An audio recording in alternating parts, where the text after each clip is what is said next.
শুনছেন Bengali Saga.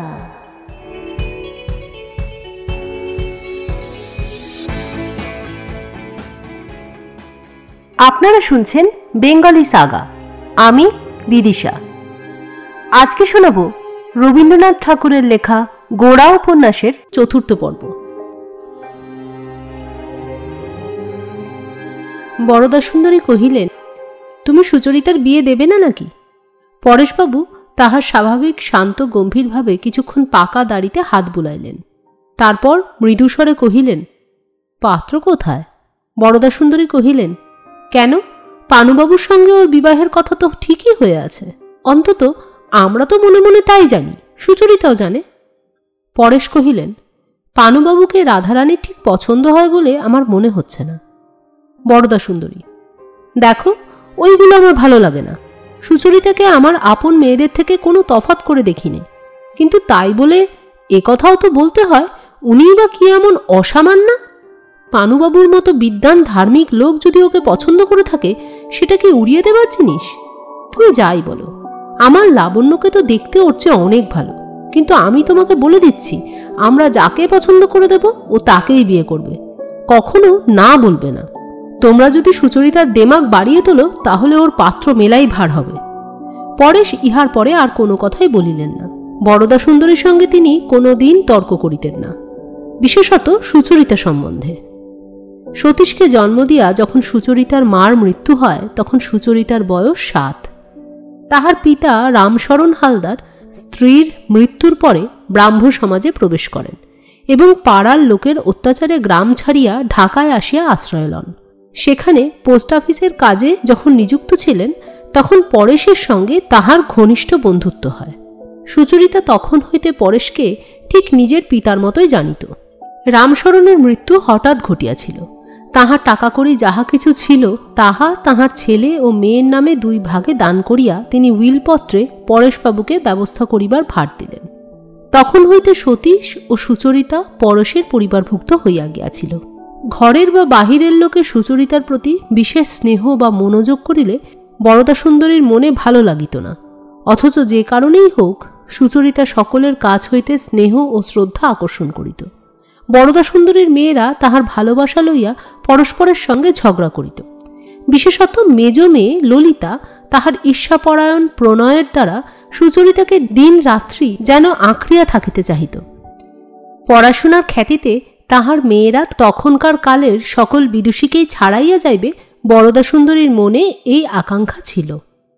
Sucharita তাহার মেয়েদের সঙ্গে একসঙ্গে মানুষ হইয়া এ সম্বন্ধে তাহার সমান ফল লাভ করিবে, ইহা তাহার পক্ষে সুখকর ছিল না।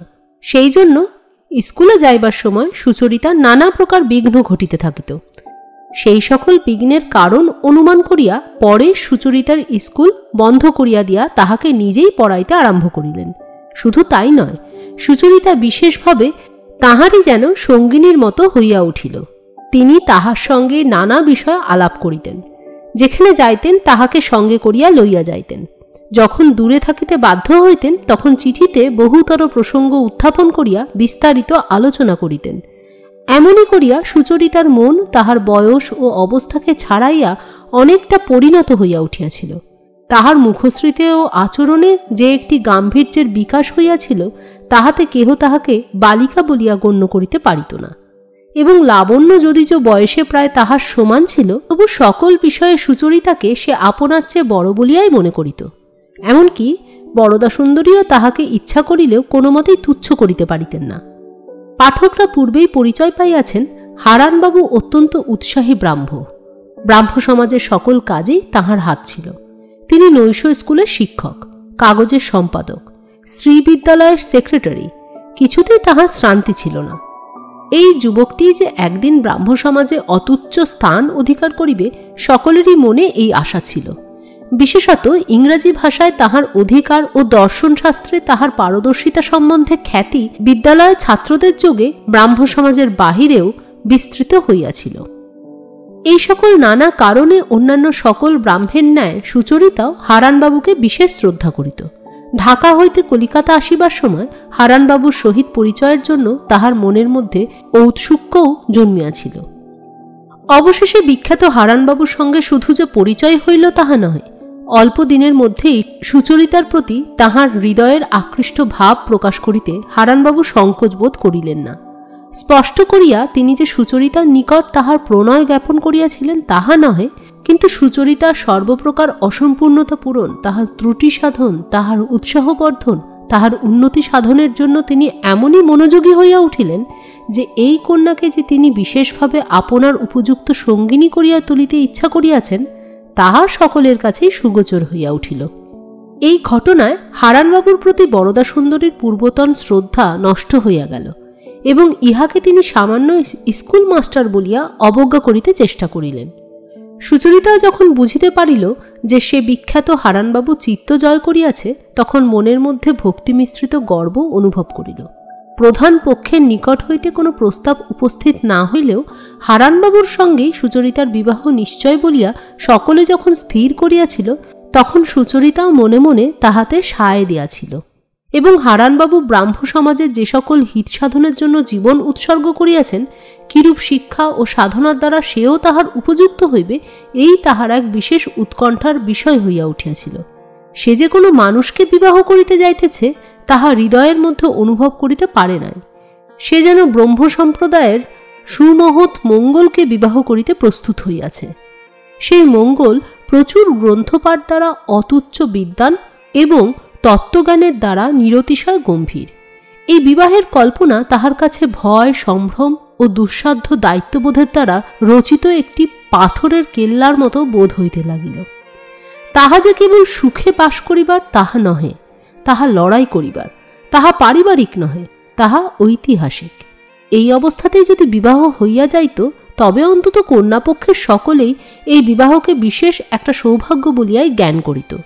কিন্তু হারানবাবু নিজের উৎকৃষ্ট মহৎ জীবনের দায়িত্বকে এতই বড় করিয়া দেখিতেন যে কেবলমাত্র ভালো লাগার দ্বারা আকৃষ্ট হইয়া বিবাহ করাকে তিনি নিজের অযোগ্য বলিয়া জ্ঞান করিলেন।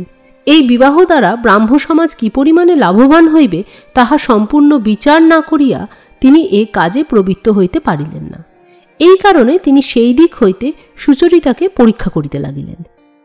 এরূপভাবে পরীক্ষা করিতে গেলে পরীক্ষা দিতেও হয়। হারানবাবু পরেশবাবুর ঘরে সুপরিচিত হইয়া উঠিলেন। তাহাকে তাহার বাড়ির লোকে যে পানুবাবু বলিয়া ডাকিত, এ পরিবারেও তাহার সেই পানুবাবু নাম প্রচার হইল। এখন তাহাকে কেবলমাত্র ইংরাজি বিদ্যার ভাণ্ডার, তত্ত্বজ্ঞানের আধার ও ব্রাহ্ম সমাজের মঙ্গলের অবতার রূপে দেখা সম্ভবপর হইল না। তিনি যে মানুষ, সেই পরিচয়টাই সকলের চেয়ে নিকট হইয়া উঠিল। তখন তিনি কেবলমাত্র শ্রদ্ধা ও সম্ভ্রমের অধিকারী না হইয়া ভালো লাগা মন্দ লাগার আয়ত্তাধীন হইয়া আসিলেন। আশ্চর্যের বিষয় এই যে হারানবাবুকে যে ভাবটা পূর্বে দূর হইতে সুচরিতার ভক্তি আকর্ষণ করিয়াছিল, সেই ভাবটাই নিকটে আসিয়া তাহাকে আঘাত করিতে লাগিল।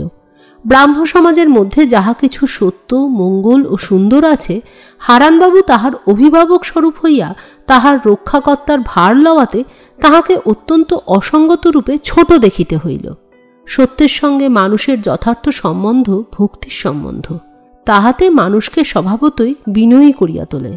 তাহা না করিয়া যেখানে মানুষকে উদ্ধত ও অহংকৃত করে, সেখানে মানুষ আপনার ক্ষুদ্রতাকে সেই সত্যের তুলনাতেই অত্যন্ত সুস্পষ্ট করিয়া প্রকাশ করে। এইখানেই পরেশবাবুর সঙ্গে হারানের প্রভেদ। সুচরিতা মনে মনে আলোচনা না করিয়া থাকিতে পারিল না। পরেশবাবু ব্রাহ্ম সমাজের নিকট হইতে যাহা লাভ করিয়াছেন, তাহার সম্মুখে তাহার মাথা যেন সর্বদা নত হইয়া আছে। সে সম্বন্ধে তাহার লেশমাত্র প্রগল্ভতা নেই। তাহার গভীরতার মধ্যে তিনি নিজের জীবনকে তলাইয়া দিয়াছেন। পরেশবাবুর শান্ত মুখচ্ছবি দেখিলে তিনি যে সত্যকে হৃদয়ে বহন করিয়াছেন তাহারই মহত্ব চোখে পড়ে। কিন্তু হারানবাবু সে রূপ নহে। তাহার ব্রাহ্মত্ব বলিয়া একটা উগ্র আত্মপ্রকাশ অন্য সমস্ত আচ্ছন্ন করিয়া তাহার সমস্ত কথায় ও কাজে অশোভন রূপে বাহির হইয়া থাকে। ইহাতে সম্প্রদায়ের কাছে তাহার আদর বাড়িয়াছিল, কিন্তু সুচরিতা পরেশের শিক্ষাগুণে সাম্প্রদায়িক সংকীর্ণতার মধ্যে আবদ্ধ হইতে পারে নাই বলিয়া হারানবাবুর একান্ত ব্রাহ্মিকতা সুচরিতার স্বাভাবিক মানবত্বকে যেন পীড়া দিত। হারানবাবু মনে করিতেন ধর্মসাধনার ফলে তাহার দৃষ্টিশক্তি এমন আশ্চর্য স্বচ্ছ হইয়াছে যে অন্য সকল লোকেরই ভালো মন্দ ও সত্যাসত্য তিনি অতি অনায়াসেই বুঝিতে পারেন। এই জন্য সকলকেই তিনি সর্বদাই বিচার করিতে উদ্যত। বিষয়ী লোকেরাও পরনিন্দা পরচর্চা করিয়া থাকে, কিন্তু যাহারা ধার্মিকতার ভাষায় এই কাজ করে তাহাদের সেই নিন্দার সঙ্গে আধ্যাত্মিক অহংকার মিশ্রিত হইয়া সংসারে একটা অত্যন্ত সুতীব্র উপদ্রবের সৃষ্টি করে। সুচরিতা তাহা একেবারেই সহিতে পারিত না। ব্রাহ্ম সম্প্রদায় সম্বন্ধে সুচরিতার মনে যে কোনো গর্ব ছিল না তাহা নহে, তথাপি ব্রাহ্ম সমাজের মধ্যে যাহারা বড় লোক তাহারা যে ব্রাহ্ম হওয়ারই দরুন বিশেষ একটা শক্তি লাভ করিয়া বড় হইয়াছেন, এবং ব্রাহ্ম সমাজের বাহিরে যাহারা চরিত্রভ্রষ্ট তারা যে ব্রাহ্ম না হওয়ারই কারণে বিশেষভাবে শক্তিহীন হইয়া নষ্ট হইয়াছে, এ কথা লইয়া হারানবাবুর সঙ্গে সুচরিতার অনেকবার তর্ক হইয়া গিয়াছে। হারানবাবু ব্রাহ্ম সমাজের মঙ্গলের প্রতি লক্ষ্য করিয়া যখন বিচারে পরেশবাবুকেও অপরাধী করিতে ছাড়িলেন না, তখনই সুচরিতা যেন আহত ফণিনীর মতন অসহিষ্ণু হইয়া উঠিল। সে সময়ে বাংলাদেশে ইংরেজি শিক্ষিত দলের মধ্যে ভগবদ্গীতা লইয়া আলোচনা ছিল না, কিন্তু পরেশবাবু সুচরিতাকে লইয়া মাঝে মাঝে গীতা পড়িতেন। কালীসিংহের মহাভারতও তিনি প্রায় সমস্তটা সুচরিতাকে পড়িয়া শুনাইয়াছেন। হারানবাবুর কাছে তাহা ভালো লাগে নাই। এ সমস্ত গ্রন্থ যিনি ব্রাহ্ম পরিবার হইতে নির্বাসিত করিবার পক্ষপাতী, তিনি নিজেও এগুলি পড়েন নাই। রামায়ণ, মহাভারত, ভগবদ্গীতাকে তিনি হিন্দুদের সামগ্রী বলিয়া স্বতন্ত্র রাখিতে চাহিতেন। ধর্মশাস্ত্রের মধ্যে বাইবেলই তাহার একমাত্র অবলম্বন ছিল। পরেশবাবু যে তাহার শাস্ত্রচর্চা এবং ছোটখাটো নানা বিষয়ে ব্রাহ্ম অব্রাহ্মের সীমা রক্ষা করিয়া চলিতেন না, তাহাতে হারানের গায়ে যেন কাঁটা বিধিত। পরেশের আচরণে প্রকাশ্যে বা মনে মনে কেহ কোনো প্রকার দোষারোপ করিবে এমন স্পর্ধা সুচরিতা কখনোই সহিতে পারে না, এবং এইরূপ স্পর্ধা প্রকাশ হইয়া পড়াতেই হারানবাবু সুচরিতার কাছে খাটো হইয়া গেছেন। এইরূপে নানা কারণে হারানবাবু পরেশবাবুর ঘরে দিনে দিনে নিষ্প্রভ হইয়া উঠিলেন। বরদা সুন্দরীও যদিচ ব্রাহ্ম অব্রাহ্মের ভেদরক্ষায় হারানবাবুর অপেক্ষা কোনো অংশে কম উৎসাহী নহেন, এবং তিনিও তাহার স্বামীর আচরণে অনেক সময় লজ্জাবোধ করিয়া থাকেন, তথাপি হারানবাবুকে তিনি আদর্শ পুরুষ বলিয়া জ্ঞান করিতেন না। হারানবাবুর সহস্র দোষ তাহার চোখে পড়িত। হারানবাবুর সাম্প্রদায়িক উৎসাহে, অত্যাচারে ও সংকীর্ণ নিরসতায় যদিও সুচরিতার মন ভেতরে ভেতরে প্রতিদিন তাহার ওপর হইতে বিমুখ হইতেছিল, তথাপি হারানবাবুর সঙ্গেই যে তাহার বিবাহ হইবে এ সম্বন্ধে কোনো পক্ষের কোনো তর্ক বা সন্দেহ ছিল না। ধর্মসামাজিক দোকানে যে ব্যক্তি নিজের ওপরে খুব বড় অক্ষরে উচ্চমূল্যের টিকিট মারিয়া রাখে, অন্য লোকেও ক্রমে ক্রমে তাহার দুর্মূল্যতা স্বীকার করিয়া লয়। এই জন্য হারানবাবু তাহার মহৎ সংকল্পের অনুবর্তী হইয়া যথোচিত পরীক্ষা দ্বারা সুচরিতাকে পছন্দ করিয়া লইলেই যে সকলে তাহা মাথা পাতিয়া লইবে, এ সম্বন্ধে হারানবাবুর এবং অন্য কাহার মনে কোনো দ্বিধা ছিল না। এমনকি পরেশবাবুও হারানবাবুর দাবি মনে মনে অগ্রাহ্য করেন নাই। সকলেই হারানবাবুকে ব্রাহ্ম সমাজের ভাবী অবলম্বন স্বরূপ জ্ঞান করিত। তিনিও বিরুদ্ধ বিচার না করিয়া তাহাতে সায় দিতেন। এজন্য হারানবাবুর মতো লোকের পক্ষে সুচরিতা যথেষ্ট হইবে কিনা ইহাই তাহার চিন্তার বিষয় ছিল। সুচরিতার পক্ষে হারানবাবু কিন্তু পর্যাপ্ত উপাদেয় হইবে তাহা তাহার মনেও হয় নাই। এই বিবাহ প্রস্তাবে কেহই যেমন সুচরিতার কথাটা ভাবা আবশ্যক বোধ করে নাই, সুচরিতাও তেমনই নিজের কথা ভাবে নাই। ব্রাহ্ম সমাজের সকল লোকেরই মতো সেও ধরিয়া লইয়াছিল যে হারানবাবু যেদিন বলিবেন আমি এই কন্যাকে গ্রহণ করিতে প্রস্তুত হইয়াছি, সেই দিনই সে এই বিবাহরূপ তাহার মহৎ কর্তব্য স্বীকার করিয়া লইবে। এইভাবেই চলিয়া আসিতেছিল। এমন সময় সেদিন গোড়াকে উপলক্ষ করিয়া হারানবাবুর সঙ্গে সুচরিতার যে ২-৪টি উষ্ণ বাক্যের আদান প্রদান হইয়া গেল, তাহার সুর শুনিয়াই পরেশের মনে সংশয় উপস্থিত হইল যে সুচরিতা হারানবাবুকে হয়তো যথেষ্ট শ্রদ্ধা করে না, হয়তো উভয়ের স্বভাবের মধ্যে মিল না হইবার কারণ আছে। এই জন্যই বরদা সুন্দরী যখন বিবাহের জন্য তাগিদ দিতেছিল, তখন পরেশ তাহাতে পূর্বের মতো সায় দিতে পারিলেন না। সেই দিনই বরদা সুন্দরী সুচরিতাকে নিভৃতে ডাকিয়া লইয়া কহিলেন, তুমি যে তোমার বাবাকে ভাবিয়া তুলেছ। শুনিয়া সুচরিতা চমকিয়া উঠিল। সে যে ভুলিয়াও পরেশবাবুর উদ্বেগের কারণ হইয়া উঠিবে, ইহা অপেক্ষা কষ্টের বিষয় তাহার পক্ষে কিছুই হইতে পারে না। সে মুখ বিবর্ণ করিয়া জিজ্ঞাসা করিল, কেন, আমি কি করেছি? বরদা সুন্দরী। কি জানি বাছা, তাহার মনে হয়েছে যে তুমি পানুবাবুকে পছন্দ করো না। ব্রাহ্ম সমাজের সকল লোকেই জানে পানুবাবুর সঙ্গে তোমার বিবাহ একরকম স্থির। এ অবস্থায় যদি তুমি... সুচরিতা: কই মা, আমি তো এ সম্বন্ধে কোনো কথাই কাউকে বলিনি। সুচরিতার আশ্চর্য হইবার কারণ ছিল, সে হারানবাবুর ব্যবহারে বারবার বিরক্ত হইয়াছে বটে, কিন্তু বিবাহ প্রস্তাবের বিরুদ্ধে সে কোনোদিন মনেও কোনো চিন্তা করে নাই। এই বিবাহে সে সুখী হইবে কি না হইবে সে তর্কও তাহার মনে কোনোদিন উদিত হয় নাই, কারণ এ বিবাহ যে সুখ দুঃখের দিক দিয়া বিচার্য নহে ইহাই সে জানিত। তখন তাহার মনে পড়িল সেদিন পরেশবাবুর সামনেই পানুবাবুর প্রতি সে স্পষ্ট বিরক্তি প্রকাশ করিয়াছিল। ইহাতেই তিনি উদ্বিগ্ন হইয়াছেন মনে করিয়া তাহার হৃদয়ে আঘাত লাগিল। এমন অসংযম তো সে পূর্বে কোনোদিন প্রকাশ করে নাই, পরেও কখনো করিবে না বলিয়া মনে মনে সংকল্প করিল। এদিকে হারানবাবুও সেই দিনই অনতিকাল পরেই আসিয়া উপস্থিত হইলেন। তাহার মনও চঞ্চল হইয়া উঠিয়াছিল। এতদিন তাহার বিশ্বাস ছিল যে সুচরিতা তাহাকে মনে মনে পুজো করে। এই পূজার অর্ঘ্য তাহার ভাগে আরও সম্পূর্ণতর হইত যদি বৃদ্ধ পরেশবাবুর প্রতি সুচরিতার অন্ধ সংস্কারবশত একটি অসঙ্গত ভক্তি না থাকিত। পরেশবাবু জীবনে নানা অসম্পূর্ণতা দেখাইয়া দিলেও তাহাকে সুচরিতা যেন দেবতা বলিয়াই জ্ঞান করিত। ইহাতে হারানবাবু মনে মনে হাস্যও করিয়াছেন, ক্ষুণ্ণও হইয়াছেন। তথাপি তাহার আশা ছিল কালক্রমে উপযুক্ত অবসরে এই অযথা ভক্তিকে যথাপথে একাগ্র ধারায় প্রবাহিত করিতে পারিবেন। যাহা হোক, হারানবাবু যতদিন নিজেকে সুচরিতার ভক্তির পাত্র বলিয়া জ্ঞান করিতেন, ততদিন তাহার ছোটখাটো কাজ ও আচরণ লইয়া কেবল সমালোচনা করিয়াছেন এবং তাহাকে সর্বদা উপদেশ দিয়া গড়িয়া তুলিতেই প্রবৃত্ত ছিলেন। বিবাহ সম্বন্ধে কোনো কথা স্পষ্ট করিয়া উত্থাপন করেন নাই।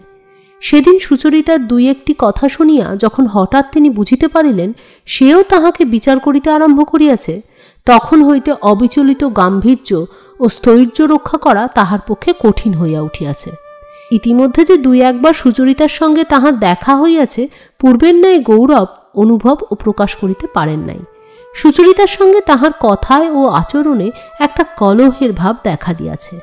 তাহাকে লইয়া অকারণে বা ছোট ছোট উপলক্ষ ধরিয়া খুঁতখুত করিয়াছেন। তৎসত্ত্বেও সুচরিতার অবিচলিত ঔদাসীন্যে তাহাকে মনে মনে হার মানিতে হইয়াছে এবং নিজের মর্যাদাহানিতে বাড়িতে আসিয়া পরিতাপ করিয়াছেন। যাহা হোক, সুচরিতার শ্রদ্ধাহীনতার দুই একটা লক্ষণ দেখিয়া হারানবাবুর পক্ষে তাহার পরীক্ষকের উচ্চ আসনে দীর্ঘকাল স্থির হইয়া বসিয়া থাকা শক্ত হইয়া উঠিল। পূর্বে এত ঘন ঘন পরেশবাবুর বাড়িতে যাতায়াত করিতেন না। সুচরিতার প্রেমে তিনি চঞ্চল হইয়া উঠিয়াছেন। পাছে তাহাকে এইরূপ কেহ সন্দেহ করে, এই আশঙ্কায় তিনি সপ্তাহে কেবল একবার করিয়া আসিতেন এবং সুচরিতা যেন তাহার ছাত্রী এমনইভাবে নিজের ওজন রাখিয়া চলিতেন। কিন্তু এই কয়দিন হঠাৎ কি হইয়াছে, হারানবাবু তুচ্ছ একটা ছুতো লইয়া দিনে একাধিকবারও আসিয়াছেন এবং ততোধিক তুচ্ছ ছুতো ধরিয়া সুচরিতার সঙ্গে গায়ে পড়িয়া আলাপ করিবার চেষ্টা করিয়াছেন। পরেশবাবুও এই উপলক্ষে উভয়কে ভালো করিয়া পর্যবেক্ষণ করিবার অবকাশ পাইয়াছেন এবং তাহার সন্দেহ ক্রমে ঘনীভূত হইয়া আসিতেছে। আজ হারানবাবু আসিতেই বরদা সুন্দরী তাহাকে আড়ালে ডাকিয়া লইয়া কহিলেন, আচ্ছা পানুবাবু, আপনি আমাদের সুচরিতাকে বিবাহ করবেন এই কথা সকলেই বলে, কিন্তু আপনার মুখ থেকে তো কোনোদিন কোনো কথা শুনতে পাইনি। যদি সত্যি আপনার এরকম অভিপ্রায় থাকে তাহলে স্পষ্ট করে বলেন না কেন? হারান আর বিলম্ব করিতে পারিলেন না। এখন সুচরিতাকে তিনি কোনো মতে বন্দী করিতে পারিলেই নিশ্চিন্ত হন। তাহার প্রতি ভক্তি ও ব্রাহ্ম সমাজের হিতকল্পের যোগ্যতার পরীক্ষা পরে করিলেও চলিবে। হারানবাবু বরদা সুন্দরীকে কহিলেন, এ কথা বলা বাহুল্য বলেই বলিনি, সুচরিতার 18 বছর বয়সের জন্যই প্রতীক্ষা করছিলাম। বরদা সুন্দরী কহিলেন, আপনার আবার একটু বাড়াবাড়ি আছে, আমরা তো 14 হলেই যথেষ্ট মনে করি। সেদিন চা খাইবার সময় পরেশবাবু সুচরিতার ভাব দেখিয়া আশ্চর্য হইয়া গেলেন। সুচরিতা হারানবাবুকে এত যত্ন অভ্যর্থনা অনেকদিন করে নাই। এমনকি হারানবাবু এখন চলিয়া যাইবার উপক্রম করিতেছিলেন, তখন তাহাকে লাবণ্যের নতুন একটা শিল্পকলার পরিচয় দিবার উপলক্ষে আরও একটু বসিয়া থাকিতে অনুরোধ করিয়াছিল। পরেশবাবুর মন নিশ্চিন্ত হইল। তিনি ভাবিলেন তিনি ভুল করিয়াছেন। এমনকি তিনি মনে মনে একটু হাসিলেন। ভাবিলেন এই দুইজনের মধ্যে হয়তো নিগুড়ও একটা প্রলয় কলহ ঘটিয়াছিল, আবার সেটা মিটমাট হইয়া গেছে। সেই দিন বিদায় হইবার সময় হারান পরেশবাবুর কাছে বিবাহের প্রস্তাব পাড়িলেন। জানাইলেন এ সম্বন্ধে বিলম্ব করিতে তাহার ইচ্ছা নাই। পরেশবাবু একটু আশ্চর্য হইয়া কহিলেন, কিন্তু আপনি যে 18 বছরের কমে মেয়েদের বিয়ে হওয়া অন্যায় বলেন, এমনকি আপনি কাগজেও সে কথা লিখেছেন। হারানবাবু কহিলেন, সুচরিতার সম্বন্ধে এ কথা খাটে না, কারণ ওর মনের যেরকম পরিণতি হয়েছে অনেক বড় বয়সের মেয়েরও এমন দেখা যায় না। পরেশবাবু প্রশান্ত দৃঢ়তার সঙ্গে কহিলেন, তা হোক পানুবাবু, যখন বিশেষ কোনো অহুতি দেখা যাচ্ছে না, তখন আপনার মত অনুসারে রাধারানীর বয়স পূর্ণ হওয়া পর্যন্ত অপেক্ষা করাই কর্তব্য। হারানবাবু নিজের দুর্বলতা প্রকাশ হওয়ায় লজ্জিত হইয়া কহিলেন, নিশ্চয়ই কর্তব্য, কেবল আমার ইচ্ছা এই যে একদিন সকলকে ডেকে ঈশ্বরের নাম করে সম্বন্ধটা পাকা করা হোক। পরেশবাবু কহিলেন, সে অতি উত্তম প্রস্তাব। ঘণ্টা 2-3 নিদ্রার পর যখন গোরা ঘুম ভাঙিয়া পাশে চাহিয়া দেখিল বিনয় ঘুমাইতেছে, তখন তাহার মন আনন্দে ভরিয়া উঠিল। স্বপ্নে একটা প্রিয় জিনিস হারাইয়া জাগিয়া উঠিয়া যখন দেখা যায় তাহা হারায় নাই, তখন যেমন আরামবোধ হয়, গোরার সেই রূপ হইল। বিনয়কে ত্যাগ করিলে গোরার জীবন যে কতখানি পঙ্গু হইয়া পড়ে, তাহা নিদ্রাভঙ্গে বিনয়কে পাশে দেখিয়া তাহা সে অনুভব করিতে পারিল। এই আনন্দের আঘাতে চঞ্চল হইয়া গোরা ঠেলাঠেলি করিয়া বিনয়কে জাগাইয়া দিল এবং কহিল, চলো, একটা কাজ আছে। গোরার প্রত্যহ সন্ধ্যাবেলায় একটা নিয়মিত কাজ ছিল। সে পাড়ার নিম্ন শ্রেণীর লোকেদের ঘরে যাতায়াত করিত, তাহাদের উপকার করিবার বা উপদেশ দিবার জন্য নহে, নিতান্তই তাহাদের সঙ্গে দেখা সাক্ষাৎ করিবার জন্যই যাইত। শিক্ষিত দলের মধ্যে তাহার এরূপ যাতায়াতের সম্বন্ধ ছিল না বলিলেই হয়। গোরাকে ইহারা দাদা ঠাকুর বলিত এবং কড়ি বাঁধা হুকা দিয়া অভ্যর্থনা করিত। কেবলমাত্র ইহাদের আতিথ্য গ্রহণ করিবার জন্যই গোরা জোর করিয়া তামাক খাওয়া ধরিয়াছিল। এই দলের মধ্যে নন্দ গোরার সর্বপ্রধান ভক্ত ছিল। নন্দ ছুতারের ছেলে, বয়স 22। সে তাহার বাপের দোকানে কাঠের বাক্স তৈয়ারি করিত। ধাপার মাঠে শিকারীর দলে নন্দর মতন অব্যর্থ বন্দুকের লক্ষ্য কাহারও ছিল না। ক্রিকেট খেলায় গোলা ছুড়িতেও সে অদ্বিতীয় ছিল। গোরা তাহার শিকার ও ক্রিকেটের দলে ভদ্র ছাত্রদের সঙ্গে এই সকল ছুতোর কামারের ছেলেদের একসঙ্গে মিলাইয়া লইয়াছিল। এই মিশ্রিত দলের মধ্যে নন্দ সকল প্রকার খেলায় ও ব্যায়ামে সকলের সেরা ছিল। ভদ্র ছাত্রদের কেহ কেহ তাহার প্রতি ঈর্ষান্বিত ছিল, কিন্তু গোরার শাসনে সকলকেই তাহাকে দলপতি বলিয়া স্বীকার করিতে হইত। এই নন্দর পায়ে কয়েকদিন হইল একটা বাটালি পড়িয়া গিয়া ক্ষত হওয়ায় সে খেলার ক্ষেত্রে অনুপস্থিত ছিল। বিনয়কে লইয়া এই কয়দিন গোরার মন বিকল ছিল, সে তাহাদের বাড়িতে যাইতে পারে নাই। আজ প্রভাতেই বিনয়কে সঙ্গে করিয়া সে ছুতারপাড়ায় গিয়া উপস্থিত হইল। নন্দদের দোতলা খোলার ঘরের দ্বারের কাছে আসিতেই ভিতর হইতে মেয়েদের কান্নার শব্দ শোনা গেল। নন্দর বাপ বা অন্য পুরুষ অভিভাবক বাড়িতে নাই। পাশে একটা তামাকের দোকান ছিল। তাহার কর্তা আসিয়া কহিল, নন্দ আজ ভোরবেলা মারা পড়িয়াছে, তাহাকে দাহ করিতে লইয়া গেছে। নন্দ মারা গিয়াছে? এমন স্বাস্থ্য, এমন শক্তি, এমন তেজ, এমন হৃদয়, এত অল্প বয়স, সেই নন্দ আজ ভোরবেলায় মারা গিয়াছে। সমস্ত শরীর শক্ত করিয়া গোরা স্তব্ধ হইয়া দাঁড়াইয়া রহিল। নন্দ একজন সামান্য ছুতারের ছেলে। তাহার অভাবে ক্ষণকালের জন্য সংসারে যেটুকু ফাঁক পড়িল তাহা অতি অল্প লোকেরই চোখে পড়িবে, কিন্তু আজ গোরার কাছে নন্দর মৃত্যু নিদারুণ রূপে অসঙ্গত ও অসম্ভব বলিয়া ঠেকিল। গোরা যে দেখিয়াছে তাহার প্রাণ ছিল, এত লোক তো বাঁচিয়া আছে, কিন্তু তাহার মতো এত প্রচুর প্রাণ কোথায় দেখিতে পাওয়া যায়? কি করিয়া তাহার মৃত্যু হইল খবর লইতে গিয়া শোনা গেল যে তাহার ধনুষ্টঙ্কার হইয়াছিল। নন্দর বাপ ডাক্তার আনিবার প্রস্তাব করিয়াছিল, কিন্তু নন্দর মা জোর করিয়া বলিল তাহার ছেলেকে ভূতে পাইয়াছে। ভূতের ওঝা কাল সমস্ত রাত তাহার গায়ে ছ্যাঁকা দিয়াছে, তাহাকে মারিয়াছে এবং মন্ত্র পড়িয়াছে। ব্যামোর আরম্ভে গোরাকে খবর দিবার জন্য নন্দ একবার অনুরোধ করিয়াছিল, কিন্তু পাছে গোরা আসিয়া ডাক্তারি মতে চিকিৎসা করিবার জন্য জেদ করে, এই ভয়ে নন্দর মা কিছুতেই গোরাকে খবর পাঠাইতে দেয় নাই। সেখান হইতে ফিরিয়া আসিবার সময় বিনয় কহিল, কি মূঢ়তা, আর কি তার ভয়ানক শাস্তি! গোরা কহিল, এই মূঢ়তাকে একপাশে সরিয়ে রেখে তুমি নিজে এর বাইরে আছো মনে করে সান্ত্বনা লাভ করো না বিনয়। এই মূঢ়তা যে কত বড় আর এর শাস্তি যে কতখানি তা যদি স্পষ্ট করে দেখতে পেতে, তাহলে ওই একটা আক্ষেপোক্তি মাত্র প্রকাশ করে ব্যাপারটাকে নিজের কাছ থেকে ঝেড়ে ফেলবার চেষ্টা করতে না। মনের উত্তেজনার সঙ্গে গোরার পদক্ষেপ ক্রমশই দ্রুত হইতে লাগিল। বিনয় তাহার কথায় কোনো উত্তর না করিয়া তাহার সঙ্গে সমান পা রাখিয়া চলিবার চেষ্টায় প্রবৃত্ত হইল। গোরা বলিতে লাগিল, সমস্ত জাত মিথ্যার কাছে মাথা বিকিয়ে দিয়ে রেখেছে। দেবতা অপদেবতা, পেঁচা হাঁচি, বৃহস্পতিবার, ত্রহস্পর্শ, ভয় যে কত তার ঠিকানা নেই। জগতে সত্যের সঙ্গে কিরকম পৌরুষের সঙ্গে ব্যবহার করতে হয় তা এরা জানবে কি করে? আর তুমি আমি মনে করছি যে আমরা যখন দুপাতা বিজ্ঞান পড়েছি তখন আমরা আর এদের দলে নেই। কিন্তু একথা নিশ্চয় যেন চারদিকের হীনতার আকর্ষণ থেকে অল্প লোক কখনোই নিজেকে বই পড়া বিদ্যার দ্বারা বাঁচিয়ে রাখতে পারে না। এরা যতদিন পর্যন্ত জগৎ ব্যাপারের মধ্যে নিয়মের আধিপত্যকে বিশ্বাস না করবে, যতদিন পর্যন্ত মিথ্যা ভয়ের দ্বারা জড়িত হয়ে থাকবে, ততদিন পর্যন্ত আমাদের শিক্ষিত লোকেরাও এর প্রভাব ছাড়াতে পারবে না। বিনয় কহিল, শিক্ষিত লোকেরা ছাড়াতে পারলেই বা তাতে কি? কজনই বা শিক্ষিত লোক? শিক্ষিত লোকেদের উন্নত করবার জন্যেই যে অন্য লোকেদের উন্নত হতে হবে তা নয়, বরঞ্চ অন্য লোকেদের বড় করবার জন্যেই শিক্ষিত লোকেদের শিক্ষার গৌরব। গোরা বিনয়ের হাত ধরিয়া কহিল, আমি তো ঠিক এই কথাই বলতে চাই, কিন্তু তোমরা নিজেদের ভদ্রতা ও শিক্ষার অভিমানে সাধারণের থেকে স্বতন্ত্র হয়ে দিব্য নিশ্চিন্ত হতে পারো। এটা আমি বারবার দেখেছি বলেই তোমাদের আমি সাবধান করে দিতে চাই যে নিচের লোকেদের নিষ্কৃতি না দিলে কখনোই তোমাদের যথার্থ নিষ্কৃতি নেই। নৌকার খোলে যদি ছিদ্র থাকে তবে নৌকার মাস্তুল কখনোই গায়ে ফু দিয়ে বেড়াতে পারবে না, তা তিনি যতই উচ্চে থাকুন না কেন।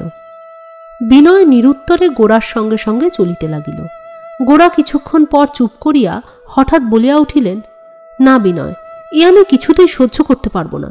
ওই যে ভূতের ওঝা এসে আমার নন্দকে মেরে গেছে, তার মার আমাকে লাগছে, আমার সমস্ত দেশকে লাগছে। আমি এইসব ব্যাপারকে এক একটা ছোট এবং বিচ্ছিন্ন ঘটনা বলে কোনো মতেই দেখতে পারি নে। তথাপি বিনয়কে নিরুত্তর দেখিয়া গোরা গর্জিয়া উঠিল, বিনয়, আমি বেশ বুঝতে পারছি তুমি মনে মনে কি ভাবছ। তুমি ভাবছ এর প্রতিকার নেই, কিংবা প্রতিকারের সময় উপস্থিত হতে অনেক বিলম্ব আছে। তুমি ভাবছ এই যে সমস্ত ভয় এবং মিথ্যা সমস্ত ভারতবর্ষকে চেপে দাঁড়িয়ে রয়েছে। ভারতবর্ষের এ বোঝা হিমাচলের মতো বোঝা, একে ঠেলে টলাতে পারবে কি? কিন্তু আমি এরকম করে ভাবতে পারিনি।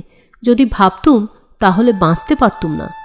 যা কিছু আমার দেশকে আঘাত করছে তার প্রতিকার আছেই, তা সে যত বড় প্রবল হোক, এবং একমাত্র আমাদের হাতেই তার প্রতিকার আছে। এই বিশ্বাস আমার মনে দৃঢ় আছে বলেই আমি চারিদিকের এত দুঃখ, দুর্গতি, অপমান সহ্য করতে পারছি। বিনয় কহিল, এত বড় দেশজোড়া প্রকাণ্ড দুর্গতির সামনে বিশ্বাসকে খাড়া করে রাখতে আমার সাহসই হয় না। গোরা কহিল, অন্ধকার প্রকাণ্ড আর প্রদীপের শিখা ছোট। সেই এত বড় অন্ধকারের চেয়ে এতটুকু শিখার উপরে আমি বেশি আস্থা রাখি। দুর্গতি চিরস্থায়ী হতে পারে এ কথা আমি কোনো ক্রমেই বিশ্বাস করতে পারি না। সমস্ত বিশ্বের জ্ঞান শক্তি, প্রাণ শক্তি তাকে ভেতরে বাহিরে কেবলই আঘাত করছে। আমরা যে যতই ছোট হই সেই জ্ঞানের দলে, প্রাণের দলে দাঁড়াবো। দাঁড়িয়ে যদি মরি তবু এ কথা নিশ্চয় মনে রেখে মরব যে আমাদেরই দলের জিত হবে। দেশের জড়তাকেই সকলের চেয়ে বড় এবং প্রবল মনে করে তারই ওপর বিছানা পেতে পড়ে থাকব না। আমি তো বলি, জগতে শয়তানের উপরে বিশ্বাস স্থাপন করা আর ভূতের ভয় করা ঠিক একই কথা। ওতে ফল হয় এই যে রোগের সত্যকার চিকিৎসায় প্রবৃত্তিই হয় না।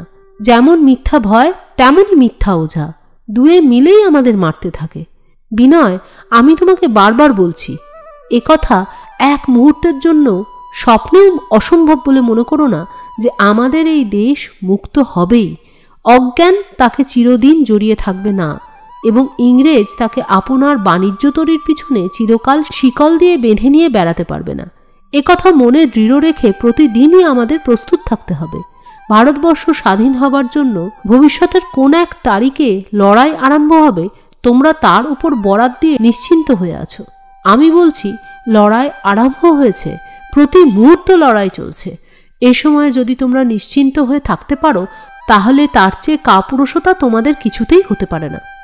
বিনয় কহিল, দেখো গোরা, তোমার সঙ্গে আমাদের একটা প্রভেদ আমি এই দেখতে পাই যে পথে ঘাটে আমাদের দেশে প্রতিদিন যা ঘটছে এবং অনেক দিন ধরেই যা ঘটে আসছে, তুমি প্রত্যহই তাকে যেন নতুন চোখে দেখতে পাও। নিজের নিঃশ্বাস প্রশ্বাসকে আমরা যেমন ভুলে থাকি, এগুলোও আমাদের কাছে তেমনই। এতে আমাদের আশাও দেয় না, হতাশও করে না। এতে আমাদের আনন্দ নেই, দুঃখও নেই। দিনের পর দিন অত্যন্ত শূন্যভাবে চলে যাচ্ছে। চারিদিকের মধ্যে নিজেকে এবং নিজের দেশকে অনুভব মাত্র করছিলে। হঠাৎ গোরার মুখ রক্তবর্ণ হইয়া তাহার কপালের শিরাগুলো ফুলিয়া উঠিল। সে 2 হাত মুঠো করিয়া রাস্তার মাঝখানে এক জুড়ি গাড়ির পেছনে ছুটিতে লাগিল এবং বজ্রগর্জনে সমস্ত রাস্তার লোককে চকিত করিয়া চিৎকার করিল, থামাও গাড়ি। একটা মোটা গাড়ির চেন পড়া বাবু গাড়ি হাঁকাইতেছিল। সে একবার পিছন ফিরিয়া দেখিয়া 2 তেজস্বী ঘোড়াকে চাবুক কষাইয়া মুহূর্তের মধ্যে অদৃশ্য হইয়া গেল। একজন বৃদ্ধ মুসলমান মাথায় 1 ঝাঁকা ফল সবজি, আন্ডা, রুটি, মাখন প্রভৃতি আহার্য সামগ্রী লইয়া কোনো ইংরেজ প্রভুর পাকশালার অভিমুখে চলিতেছিল। চেনপড়া বাবুটি তাহাকে গাড়ির সম্মুখ হইতে সরিয়া যাইবার জন্য হাঁকিয়াছিল। বৃদ্ধ শুনিতে না পাওয়াতে গাড়ি তার প্রায় ঘাড়ের ওপর আসিয়া পড়ে। কোনো মতে তাহার প্রাণ বাঁচিল, কিন্তু ঝাঁকা সমেত জিনিসগুলো রাস্তায় গড়াগড়ি গেল এবং ক্রুদ্ধ বাবু কোচবাক্স হইতে ফিরিয়া তাকে ড্যাম শুয়োর বলিয়া গালি দিয়া তাহার মুখের ওপর সপাং করিয়া চাবুক বসাইয়া দিতে তাহার কপালে রক্তের রেখা দেখা দিল।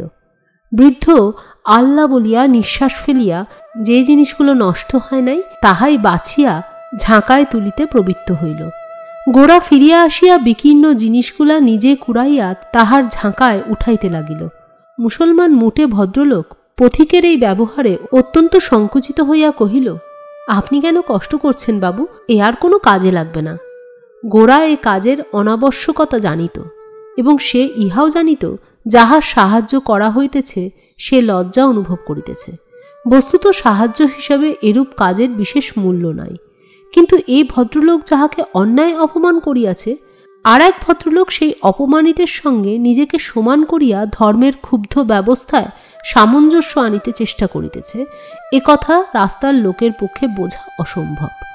ঝাঁকা ভর্তি হইলে গোরা তাহাকে বলিল, যা লোকসান গেছে সে তো তোমার সইবে না, চলো আমাদের বাড়ি চলো, আমি সমস্ত পুরো দাম দিয়ে কিনে নেব। কিন্তু বাবা, একটা কথা তোমাকে বলি, তুমি কথাটি না বলে যে অপমান সহ্য করলে, আল্লাহ তোমাকে এজন্য মাপ করবে না। মুসলমান কহিল, যে দোষী আল্লাহ তাকেই শাস্তি দেবেন, আমাকে কেন দেবেন? গোরা কহিল, যে অন্যায় সহ্য করে সেও দোষী, কেননা সে জগতে অন্যায়ের সৃষ্টি করে। আমার কথা বুঝবে না। তুমি মনে রেখো, ভালো মানুষই ধর্ম নয়, তাতে দুষ্ট মানুষকে বাড়িয়ে তোলে। তোমাদের মোহাম্মদ সে কথা বুঝতেন, তাই তিনি ভালো মানুষ সেজে ধর্মপ্রচার করেননি। সেখান হইতে গোরাদের বাড়ি নিকট নয় বলিয়া গোরা সেই মুসলমানকে বিনয়ের বাসায় লইয়া গেলেন।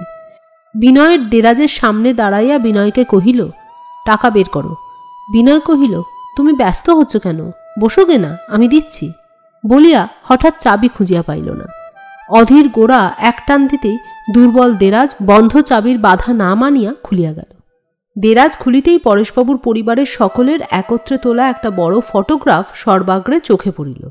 এটি বিনয় তাহার বালক বন্ধু সতীশের নিকট হইতে সংগ্রহ করিয়াছিল। টাকা সংগ্রহ করিয়া গোরা সেই মুসলমানকে বিদায় করিল, কিন্তু ফটোগ্রাফ সম্বন্ধে কোনো কথাই বলিল না। গোরাকে এই সম্বন্ধে চুপ করিয়া থাকিতে দেখিয়া বিনয়ও কোনো কথা তুলিতে পারিল না। অথচ 2-4টা কথা হইয়া গেলে বিনয়ের মন সুস্থ হইত। গোরা হঠাৎ বলিল, চললুম। বিনয় কহিল, বাহ, তুমি একলা যাবে কি? মা যে আমাকে তোমাদের ওখানে খেতে বলেছেন, অতএব আমিও চললুম। দুইজনে রাস্তায় বাহির হইয়া পড়িল। ডেস্কের মধ্যে ওই ছবিখানি দেখিয়া গোরাকে আবার সহসা স্মরণ করাইয়া দিল যে বিনয়ের চিত্তের একটা প্রধান ধারা এমন একটা পথে চলিয়াছে যে পথের সঙ্গে গোরার জীবনের কোনো সম্পর্ক নাই। ক্রমে বন্ধুত্বের আদি গঙ্গা নির্জীব হইয়া ওই দিকেই মূলধারাটা বহিতে পারে, এ আশঙ্কা অব্যক্তভাবে গোরার হৃদয়ের গভীরতম তলদেশে একটা অনির্দেশ্য ভারের মতো চাপিয়া পড়িল। সমস্ত চিন্তায় ও কর্মে এতদিন 2 বন্ধুর মধ্যে কোনো বিচ্ছেদ ছিল না। এখন আর তাহা রক্ষা করা কঠিন হইতেছে। বিনয় এক জায়গায় স্বতন্ত্র হইয়া উঠিতেছে। গোরা যে কেন চুপ করিয়া গেল বিনয় তাহা বুঝিল, কিন্তু এই নীরবতার বেড়া গায়ে পড়িয়া ঠেলিয়া ভাঙিতে তাহার সংকোচ বোধ হইল। গোরার মনটা যে জায়গায় আসিয়া ঠেকিতেছে সেখানে একটা সত্যকার ব্যবধান আছে, ইহা বিনয় নিজেও অনুভব করে। বাড়িতে আসিয়া পৌঁছিতেই দেখা গেল মহিম পথের দিকে চাহিয়া দ্বারের কাছে দাঁড়াইয়া আছেন। দুই বন্ধুকে দেখিয়া তিনি কহিলেন, ব্যাপারখানা কি? কাল তো তোমাদের সমস্ত রাত না ঘুমিয়ে কেটেছে। আমি ভাবছিলুম দুজনে বুঝিবা ফুটপাতের ওপরে কোথাও আরামে ঘুমিয়ে পড়েছ। বেলা তো কম হয়নি, যাও বিনয়, নাইতে যাও। বিনয়কে তাগিদ করিয়া নাহিতে পাঠাইয়া মহিম গোরাকে লইয়া পড়িলেন। কহিলেন, দেখো গোরা, তোমাকে যে কথাটা বলেছিলুম সেটা একটু বিবেচনা করে দেখো। বিনয়কে যদি তোমার অনাচারী বলে সন্দেহ হয়, তাহলে আজকালকার বাজারে হিন্দু পাত্তর পাবো কোথায়? শুধু হিঁদুয়ানি হলেও তো চলবে না, লেখাপড়াও তো চাই। ওই লেখাপড়াতে হিঁদুয়ানিতে মিললে যে পদার্থটা হয় সেটা আমাদের হিন্দু মতে ঠিক শাস্ত্রীয় জিনিস নয় বটে, কিন্তু মন্দ জিনিসও নয়। যদি তোমার মেয়ে থাকতো তাহলে এ বিষয়ে আমার সঙ্গে তোমার মতের ঠিক মিল হয়ে যেত। গোরা কহিল, তা বেশ তো, বিনয় বোধহয় আপত্তি করবে না। মহিম কহিল, শোনো একবার, বিনয়ের আপত্তির জন্য কে ভাবছে? তোমার আপত্তিতেই তো ডরাই। তুমি নিজের মুখে একবার বিনয়কে অনুরোধ করো, আমি আর কিছু চাইনি। তাতে যদি ফল না হয় তো না হবে। গোরা কহিল, আচ্ছা। মহিম মনে মনে কহিল, এইবার ময়রার দোকানে সন্দেশ আর গয়লার দোকানে দই ক্ষীর ফরমাস দিতে পারি। গোরা অবসরক্রমে বিনয়কে কহিল, শশীমুখীর সঙ্গে তোমার বিবাহের জন্য দাদা ভারী পীড়াপিড়ি আরম্ভ করেছেন। এখন তুমি কি বলো? বিনয়, আগে তোমার কি ইচ্ছে সেইটে বলো। গোরা, আমি তো বলি মন্দ কি? বিনয়, আগে তো তুমি মন্দই বলতে। আমরা দুজনের কেউ বিয়ে করব না, এ তো একরকম ঠিক হয়েই ছিল। গোরা, এখন ঠিক করা গেল তুমি বিয়ে করবে আর আমি করব না। বিনয়, কেন? এক যাত্রায় পৃথক ফল কেন? গোরা, পৃথক ফল হবার ভয়েই এই ব্যবস্থা করা হচ্ছে। বিধাতা কোনো কোনো মানুষকে সহজেই বেশি ভারগ্রস্ত করে গড়ে থাকেন, কেউ বা সহজেই দিব্য ভারহীন। এই উভয় জীবকে একত্রে জুড়ে চালাতে গেলে এদের একটির উপরে বাইরের থেকে বোঝা চাপিয়ে দুজনের ওজন সমান করে নিতে হয়। তুমি বিবাহ করে একটু দায়গ্রস্ত হলে পর তুমি আমি সমান চালে চলতে পারবো। যদি এই মতলব হয় তবে ওই দিকেই বাটখারাটি চাপাও। গোরা, বাটখারাটি সম্বন্ধে আপত্তি নেই তো? বিনয়, ওজন সমান করবার জন্য যা হাতের কাছে আছে তাতেই কাজ চালানো যেতে পারে। ও পাথর হলেও হয়, ঢেলা হলেও হয়, যা খুশি। গোরা যে বিবাহ প্রস্তাবে কেন উৎসাহ প্রকাশ করিল তাহা বিনয়ের বুঝিতে বাকি রহিল না। পাছে বিনয় পরেশবাবুর পরিবারের মধ্যে বিবাহ করিয়া বসে, গোরার মনে এই সন্দেহ হইয়াছে অনুমান করিয়া বিনয় মনে মনে হাসিল। এরূপ বিবাহের সংকল্প ও সম্ভাবনা তাহার মনে এক মুহূর্তের জন্য উদিত হয় নাই। এ যে হইতেই পারে না। যাই হোক, শশীমুখীকে বিবাহ করিলে এরূপ অদ্ভুত আশঙ্কার একেবারে মূল উৎপাটিত হইয়া যাইবে এবং তাহা হইলেই উভয়ের বন্ধুত্ব সম্বন্ধ পুনরায় সুস্থ ও শান্ত হইবে ও পরেশবাবুদের সঙ্গে মেলামেশা করিতেও তাহার কোনো দিক হইতে কোনো সংকোচের কারণ থাকিবে না। এই কথা চিন্তা করিয়া সে শশীমুখীর সহিত বিবাহে সহজেই সম্মতি দিল। মধ্যাহ্নে আহার আনতে রাত্রের নিদ্রার ঋণ শোধ করিতে দিন কাটিয়া গেল। সেদিন দুই বন্ধুর মধ্যে আর কোনো কথা হইল না। কেবল জগতের ওপর সন্ধ্যার অন্ধকার পর্দা পড়িলে প্রণয়ীদের মধ্যে যেমন মনের পর্দা উঠিয়া যায়, সেই সময় বিনয় ছাতের ওপর বসিয়া সিধা আকাশের দিকে তাকাইয়া বলিল, দেখো গোরা, একটা কথা আমি তোমাকে বলতে চাই। আমার মনে হয় আমাদের স্বদেশপ্রেমের মধ্যে একটা গুরুতর অসম্পূর্ণতা আছে। আমরা ভারতবর্ষকে আধখানা করে দেখি। গোরা, কেন বলো দেখি? বিনয়, আমরা ভারতবর্ষকে কেবল পুরুষের দেশ বলেই দেখি, মেয়েদের একেবারেই দেখি নে। গোরা, তুমি ইংরেজদের মতো মেয়েদের বুঝি ঘরে বাইরে জলে স্থলে শূন্যে আহারে আমোদে কর্মে সর্বত্রই দেখতে চাও? তাতে ফল হবে এই যে পুরুষের চেয়ে মেয়েকেই বেশি করে দেখতে থাকবে, তাতেও দৃষ্টির সামঞ্জস্য নষ্ট হবে। বিনয়, না না, তুমি আমার কথাটাকে ওরকম করে উড়িয়ে দিলে চলবে না। ইংরেজের মতো করে দেখব কি না দেখব সে কথা কেন তুলছ? আমি বলছি এটা সত্য যে স্বদেশের মধ্যে মেয়েদের অংশকে আমাদের চিন্তার মধ্যে আমরা যথা পরিমাণে আনিনি। তোমার কথাই আমি বলতে পারি, তুমি মেয়েদের সম্বন্ধে এক মুহূর্তও ভাবো না। দেশকে তুমি যেন নারীহীন করে জানো, সেরকম জানা কখনোই সত্য জানা নয়। গোরা, আমি যখন আমার মাকে দেখেছি, মাকে জেনেছি, তখন আমার দেশের সমস্ত স্ত্রীলোককে সেই এক জায়গায় দেখেছি এবং জেনেছি। বিনয়, ওটা তুমি নিজেকে ভোলাবার জন্য একটা সাজিয়ে কথা বললে মাত্র। ঘরের কাজের মধ্যে ঘরের লোকে ঘরের মেয়েদের অপরিচিতভাবে দেখলে তাতে যথার্থ দেখাই হয় না। নিজেদের গার্হস্থ্য প্রয়োজনের বাইরে আমরা দেশের মেয়েদের যদি দেখতে পেতুম, তাহলে আমাদের স্বদেশের সৌন্দর্য এবং সম্পূর্ণতাকে আমরা দেখতুম। দেশের এমন একটি মূর্তি দেখা যেত যার জন্য প্রাণ দেওয়া সহজ হতো। অন্তত তাহলে দেশের মেয়েরা যেন কোথাও নেই এরকম ভুল আমাদের কখনোই ঘটতে পারত না। জানি ইংরেজের সমাজের সঙ্গে কোনো রকম তুলনা করতে গেলেই তুমি আগুন হয়ে উঠবে। আমি তা করতে চাইনি। আমি জানি না ঠিক কতটা পরিমাণে এবং কীরকমভাবে আমাদের মেয়েরা সমাজে প্রকাশ পেলে তাদের মর্যাদা লঙ্ঘন হয় না, কিন্তু এটা স্বীকার করতেই হবে, মেয়েরা প্রচ্ছন্ন থাকাতে আমাদের স্বদেশ আমাদের কাছে অর্ধসত্য হয়ে আছে। আমাদের হৃদয়ে পূর্ণ প্রেম এবং পূর্ণ শক্তি দিতে পারছে না। গোরা, তুমি এ কথাটা সম্প্রতি হঠাৎ আবিষ্কার করলে কি করে? বিনয়, হ্যাঁ, সম্প্রতিই আবিষ্কার করেছি এবং হঠাৎ আবিষ্কারই করেছি। এত বড় সত্য আমি এতদিন জানতুম না। জানতে পেরেছি বলে আমি নিজেকে ভাগ্যবান বলেই মনে করছি। আমরা যেমন চাষাকে কেবলমাত্র তার চাষবাস, তাঁতিকে তার কাপড় তৈরির মধ্যে দেখি বলে তাদের ছোটলোক বলে অবজ্ঞা করি, তারা সম্পূর্ণভাবে আমাদের চোখে পড়ে না এবং ছোটলোক ভদ্রলোকের সেই বিচ্ছেদ দ্বারাই দেশ দুর্বল হয়েছে। ঠিক সেই রকম কারণেই দেশের মেয়েদের কেবল তাদের রান্নাবান্না বাটনা বাটার মধ্যে আবদ্ধ করে দেখেছি বলেই মেয়েদের মেয়ে মানুষ বলে অত্যন্ত খাটো করে দেখি। এতে করে আমাদের সমস্ত দেশই খাটো হয়ে গেছে। গোরা, দিন আর রাত্রি সময়ের এই যেমন দুটো ভাগ, পুরুষ এবং মেয়েও তেমনই সমাজের দুই অংশ। সমাজের স্বাভাবিক অবস্থায় স্ত্রীলোক রাত্রির মতোই প্রচ্ছন্ন, তার সমস্ত কাজ নিগুড়ো এবং নিভৃত। আমাদের কর্মের হিসাব থেকে আমরা রাতকে বাদ দিই, কিন্তু বাদ দিই বলে তার যে গভীর কর্ম তার কিছুই বাদ পড়ে না। সে গোপন বিশ্রামের অন্তরালে আমাদের ক্ষতিপূরণ করে, আমাদের পোষণে সহায়তা করে। যেখানে সমাজের অস্বাভাবিক অবস্থা, সেখানে রাতকে জোর করে দিন করে তোলে। সেখানে গ্যাস জ্বালিয়ে কল চালানো হয়, বাতি জ্বালিয়ে সমস্ত রাত নাচ গান হয়। তাতে ফল কি হয়? ফল এই হয় যে রাত্রির যে স্বাভাবিক নিভৃত কাজ তা নষ্ট হয়ে যায়, ক্লান্তি বাড়তে থাকে, ক্ষতিপূরণ হয় না, মানুষ উন্মত্ত হয়ে ওঠে। মেয়েদেরও যদি তেমনই আমরা প্রকাশ্য কর্মক্ষেত্রে টেনে আনি, তাহলে তাদের নিগুড়ো কর্মের ব্যবস্থা নষ্ট হয়ে যায়। তাতে সমাজের স্বাস্থ্য ও শান্তি ভঙ্গ হয়। সমাজে একটা মত্ততা প্রবেশ করে। এই মত্ততাকে হঠাৎ শক্তি বলে ভ্রম হয়, কিন্তু সে শক্তি বিনাশ করবারই শক্তি। শক্তির দুটো অংশ আছে, এক অংশ ব্যক্ত আর এক অংশ অব্যক্ত।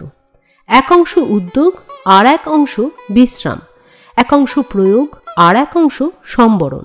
শক্তির এই সামঞ্জস্য যদি নষ্ট করো, তাহলে সে ক্ষুব্ধ হয়ে ওঠে, কিন্তু সে ক্ষোভ মঙ্গলকর নয়। নরনারী সমাজ শক্তির দুই দিক। পুরুষই ব্যক্ত, কিন্তু ব্যক্ত বলেই যে মস্ত তা নয়। নারী অব্যক্ত। এই অব্যক্ত শক্তিকে যদি কেবলই ব্যক্ত করবার চেষ্টা করা হয়, তাহলে সমস্ত মূলধন খরচ করে ফেলে সমাজকে দ্রুত বেগে দেউলে করবার দিকে নিয়ে যাওয়া হয়। সেই জন্য বলছি, আমরা পুরুষরা যদি থাকি যজ্ঞের ক্ষেত্রে, মেয়েরা যদি থাকেন ভাড়া রাখলে, তাহলেই মেয়েরা অদৃশ্য থাকলেও যজ্ঞ সুসম্পন্ন হইবে। সব শক্তিকেই একই দিকে একই জায়গায় একই রকমে খরচ করতে চায় যারা, তারা উন্মত্ত। বিনয়, গোরা, তুমি যা বললে আমি তার প্রতিবাদ করতে চাইনি, কিন্তু আমি যা বলছিলাম তুমিও তার প্রতিবাদ করনি। আসল কথা। গোরা, দেখো বিনয়, এরপরে এ কথাটা নিয়ে আর অধিক যদি বকাবকি করা যায়, তাহলে সেটা নিতান্ত তর্ক হয়ে দাঁড়াবে। আমি স্বীকার করছি, তুমি সম্প্রতি মেয়েদের সম্বন্ধে যতটা সচেতন হয়ে উঠেছ, আমি ততটা হইনি। সুতরাং তুমি যা অনুভব করছো, আমাকেও তাই অনুভব করাবার চেষ্টা করা কখনো সফল হবে না। অতএব এ সম্বন্ধে আপাতত আমাদের মতভেদ রইল বলেই মেনে নেওয়া যাক না। গোরা কথাটাকে উড়াইয়া দিল, কিন্তু বীজকে উড়াইয়া দিলেও সে মাটিতে পড়ে এবং মাটিতে পড়িলে সুযোগ মতন অঙ্কুরিত হইতে বাধা থাকে না। এ পর্যন্ত জীবনের ক্ষেত্র হইতে গোরা স্ত্রীলোককে একেবারেই সরাইয়া রাখিয়াছিল। সেটাকে একটা অভাব বা ক্ষতি বলিয়া সে কখনো স্বপ্নেও অনুভব করে নাই। আজ বিনয়ের অবস্থান্তর দেখিয়া সংসারে স্ত্রী জাতির বিশেষ সত্তা এবং প্রভাব তাহার কাছে গোচর হইয়া উঠিয়াছে। কিন্তু ইহার স্থান কোথায়, ইহার প্রয়োজন কি, তাহা সে কিছুই স্থির করিতে পারে নাই। এই জন্য বিনয়ের সঙ্গে ও কথা লইয়া তর্ক করিতে তাহার ভালো লাগে না। বিষয়টাকে সে অস্বীকার করিতেও পারে না, আয়ত্ত করিতেও পারিতেছে না। এই জন্য ইহাকে আলোচনার বাহিরে রাখিতে চায়। রাত্রে বিনয় যখন বাসায় ফিরিতেছিল, তখন আনন্দময়ী তাহাকে ডাকিয়া কহিলেন, শশীমুখীর সঙ্গে বিনয় তোমার বিবাহ নাকি ঠিক হয়ে গেছে? বিনয় সলজ্জ হাস্যের সহিত কহিল, হ্যাঁ মা, গোড়াই শুভকর্মের ঘটক। আনন্দময়ী কহিলেন, শশীমুখী মেয়েটি ভালো, কিন্তু বাছা ছেলে মানুষই করো না। আমি তোমার মন জানি বিনয়, একটু দোমনা হয়েছ বলেই তাড়াতাড়ি এ কাজ করে ফেলছ। এখনো বিবেচনা করে দেখবার সময় আছে। তোমার বয়স হয়েছে বাবা, এত বড় একটা কাজ অশ্রদ্ধা করে করো না। বলিয়া বিনয়ের গায়ে হাত বুলাইয়া দিলেন। বিনয় কোনো কথা না বলিয়া আস্তে আস্তে চলিয়া গেল। বিনয় আনন্দময়ীর কথা কয়টি ভাবিতে ভাবিতে বাসায় গেল। আনন্দময়ীর মুখের একটা কথাও এ পর্যন্ত বিনয়ের কাছে কোনোদিন উপেক্ষিত হয় নাই। সে রাত্রে তাহার মনের মধ্যে একটা ভার চাপিয়া রহিল। পরদিন সকালে উঠিয়া সে যেন একটা মুক্তির ভাব অনুভব করিল। তাহার মনে হইল গোরার বন্ধুত্বকে সে একটা খুব বড় দাম দিয়া চুকাইয়া দিয়াছে। একদিকে শশীমুখীকে বিবাহ করিতে রাজি হইয়া সে জীবনব্যাপী যে একটা বন্ধন স্বীকার করিয়াছে, ইহার পরিবর্তে আর একদিকে তাহার বন্ধন আলগা দিবার অধিকার হইয়াছে। বিনয় সমাজ ছাড়িয়া ব্রাহ্ম পরিবারে বিবাহ করিবার জন্য লুব্ধ হইয়াছে। গোরা তাহার প্রতি এই যে অত্যন্ত অন্যায় সন্দেহ করিয়াছিল, এই মিথ্যা সন্দেহের কাছে সে শশীমুখীর বিবাহকে চিরন্তন জামিন স্বরূপ রাখিয়া নিজেকে খালাস করিয়া লইল। ইহার পরে বিনয় পরেশের বাড়িতে নিঃসংকোচে এবং ঘন ঘন যাতায়াত করিতে আরম্ভ করিল। যাহাদিগকে ভালো লাগে তাহাদের ঘরের লোকের মতন হইয়া ওঠা বিনয়ের পক্ষে কিছুমাত্র শক্ত নহে। সে যেই গোরার দিকের সংকোচ তাহার মন হইতে দূর করিয়া দিল, অমনি দেখিতে দেখিতে অল্পকালের মধ্যেই পরেশবাবুর ঘরের সকলের কাছেই যেন বহুদিনের আত্মীয়ের মতন হইয়া উঠিল। কেবল ললিতার মনে যে কয়দিন সন্দেহ ছিল যে সুচরিতার মন হয়তোবা বিনয়ের দিকে কিছু ঝুঁকিয়াছে, সেই কয়দিন বিনয়ের বিরুদ্ধে তাহার মন যেন অস্ত্র ধারণ করিয়া উঠিয়াছিল। কিন্তু যখন সে স্পষ্ট বুঝিল যে সুচরিতা বিনয়ের প্রতি বিশেষভাবে পক্ষপাতী নহে, তখন তাহার মনের বিদ্রোহ দূর হইয়া সে ভারী আরাম বোধ করিল এবং বিনয়বাবুকে অসামান্য ভালো লোক বলিয়া মনে করিতে তাহার কোনো বাধা রহিল না। হারানবাবুও বিনয়ের প্রতি বিমুখ হইলেন না। তিনি একটু যেন বেশি করিয়া স্বীকার করিলেন যে বিনয়ের ভদ্রতা জ্ঞান আছে। গোরার যে সেটা নাই, ইহাই এই স্বীকারোক্তির ইঙ্গিত। বিনয় কখনো হারানবাবুর সম্মুখে কোনো তর্কের বিষয় তুলিত না এবং সুচরিতারও চেষ্টা ছিল যাহাতে না তোলা হয়। এই জন্য বিনয়ের দ্বারা ইতিমধ্যে চায়ের টেবিলে শান্তিভঙ্গ হইতে পায় নাই। কিন্তু হারানের অনুপস্থিতিতে সুচরিতা নিজে চেষ্টা করিয়া বিনয়কে তাহার সামাজিক মতের আলোচনায় প্রবৃত্ত করিত। গোরা এবং বিনয়ের মতন শিক্ষিত লোক কেমন করিয়া যে দেশের প্রাচীন কুসংস্কার সমর্থন করিতে পারে, ইহা জানিবার কৌতূহল কিছুতেই তাহার নিবৃত্তি হইত না। গোরা ও বিনয়কে সে যদি না জানিত, তবে এ সকল মত কেহ স্বীকার করে জানিলে সুচরিতা দ্বিতীয় কোনো কথা না শুনিয়া তাহাকে অবজ্ঞার যোগ্য বলিয়া স্থির করিত। কিন্তু গোরাকে দেখিয়া অবধি গোরাকে সে কোনো মতে মন হইতে অশ্রদ্ধা করিয়া দূর করিতে পারিতেছে না। তাই সুযোগ পাইলেই ঘুরিয়া ফিরিয়া বিনয়ের সঙ্গে সে গোরার মত ও জীবনের আলোচনা উত্থাপন করে এবং প্রতিবাদের দ্বারা সকল কথা শেষ পর্যন্ত টানিয়া বাহির করিতে থাকে।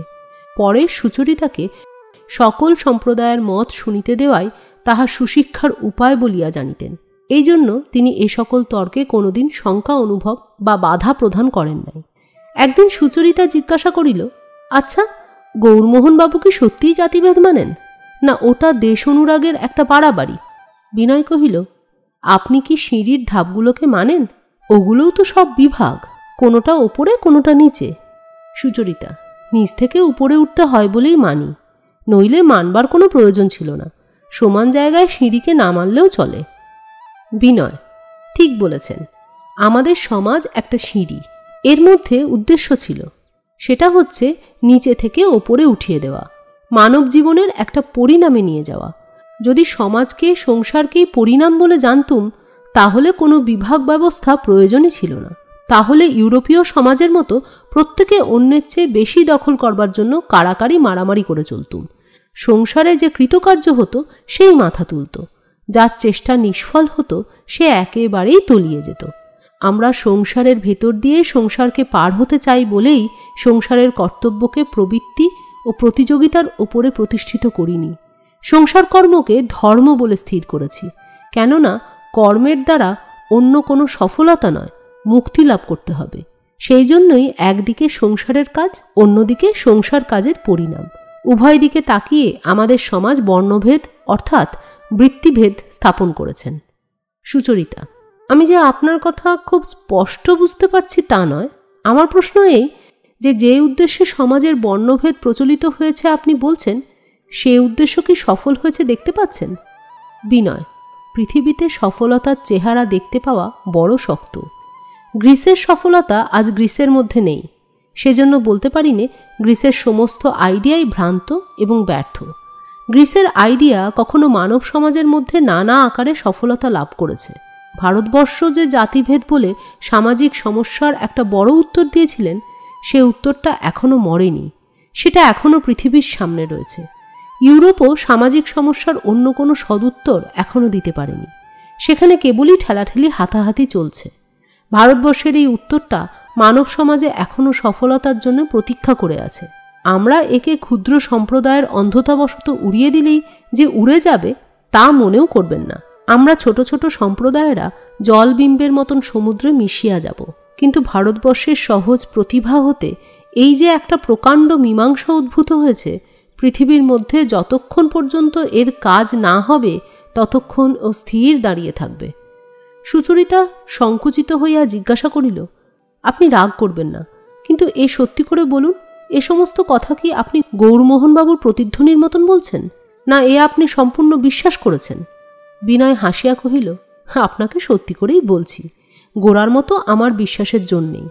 জাতিভেদের আবর্জনা ও সমাজের বিকারগুলো যখন দেখতে পাই তখন আমি অনেক সময়ই সন্দেহ প্রকাশ করে থাকি, কিন্তু গোড়া বলে বড় জিনিসকে ছোট করে দেখলেই সন্দেহ জন্মে।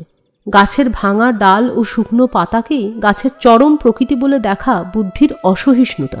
ভাঙা ডালকে প্রশংসা করতে বলিনে, কিন্তু বনস্পতিকে সমগ্র করে দেখো এবং তার তাৎপর্য বুঝতে চেষ্টা করো। সুচরিতা: গাছের শুকনো পাতাটা না হয় নাই ধরা গেল, কিন্তু গাছের ফলটা তো দেখতে হবে। জাতিভেদের ফলটা আমাদের দেশের পক্ষে কীরকম? বিনয়: যাকে জাতিভেদের ফল বলছেন সেটা অবস্থার ফল, শুধু জাতিভেদের নয়। নড়া দাঁত দিয়ে চিবোতে গেলে ব্যথা লাগে, সেটা দাঁতের অপরাধ নয়, নড়া দাঁতেরই অপরাধ। নানা কারণে আমাদের মধ্যে বিকার ও দুর্বলতা ঘটেছে বলেই ভারতবর্ষের আইডিয়াকে আমরা সফল না করে বিকৃত করছি। সে বিকার আইডিয়ার মূলগত নয়। আমাদের ভেতর প্রাণ ও স্বাস্থ্যের প্রাচুর্য ঘটলেই সমস্ত ঠিক হয়ে যাবে। গোরা সেই জন্য বারবার বলে যে মাথা ধরে বলে মাথাটা উড়িয়ে দিলে চলবে না, সুস্থ হও, সবল হও। সুচরিতা: আচ্ছা, তাহলে আপনি ব্রাহ্মণ জাতকে নরদেবতা বলে মানতে বলেন? আপনি সত্যিই বিশ্বাস করেন ব্রাহ্মণের পায়ের ধুলোয় মানুষ পবিত্র হয়? বিনয়: পৃথিবীতে অনেক সম্মানিত আমাদের নিজের সৃষ্টি। রাজাকে যতদিন যে কারণেই হোক দরকার থাকে ততদিন মানুষ তাকে অসামান্য বলে প্রচার করে, কিন্তু রাজা তো সত্যি অসামান্য নয়, অথচ নিজের সামান্যতার বাধা ভেদ করে তাকে অসামান্য হয়ে উঠতেই হবে, নইলে সে রাজত্ব করতে পারবেই না। আমরা রাজার কাছ থেকে উপযুক্ত রূপ রাজত্ব পাবার জন্যে তাকে অসামান্য করে গড়ে তুলি। আমাদের সেই সম্মানের দাবি রাজাকে রক্ষা করতে হয়, তাকে অসামান্য হতে হয়। মানুষের সকল সম্বন্ধের মধ্যেই এই কৃত্রিমতা আছে। এমনকি বাপমার যে আদর্শ আমরা সকলে মিলে খাড়া করে রেখেছি, তাতে করেই সমাজে বাপমাকে বিশেষভাবে বাপমা করে রেখেছে, কেবলমাত্র স্বাভাবিক স্নেহে নয়। একান্নবর্তী পরিবারে বড় ভাই ছোট ভাইয়ের জন্যে অনেক সহ্য, অনেক ত্যাগ করে। কেন করে? আমাদের সমাজে দাদাকে বিশেষভাবে দাদা করে তুলেছে, অন্য সমাজে তা করেনি। ব্রাহ্মণকেও যদি যথার্থভাবে ব্রাহ্মণ করে গড়ে তুলতে পারি, তাহলে সে কি সমাজের পক্ষে সামান্য লাভ? আমরা নরদেবতা চাই। আমরা নরদেবতাকে যদি যথার্থই সমস্ত অন্তরের সঙ্গে বুদ্ধিপূর্বক চাই, তাহলে নরদেবতাকে পাব। আর যদি মূঢ়ের মতো চাই, তাহলে যে সমস্ত অপদেবতা সকল রকম দুষ্কর্ম করে থাকে এবং আমাদের মাথার উপরে পায়ের ধুলো দেওয়া যাদের জীবিকার উপায়, তাদের দল বাড়িয়ে ধরনের ভার বৃদ্ধি করা হবে। সুচরিতা: আপনার সেই নরদেবতা কি কোথাও আছে? বিনয়: বীজের মধ্যে যেমন গাছ আছে তেমনই আছে, ভারতবর্ষের আন্তরিক অভিপ্রায় এবং প্রয়োজনের মধ্যে আছে। অন্য দেশ ওয়েলিংটনের মতন সেনাপতি, নিউটনের মতন বৈজ্ঞানিক, রথচাইল্ডের মতো লক্ষ্যপতি চায়। আমাদের দেশ ব্রাহ্মণকে চায়।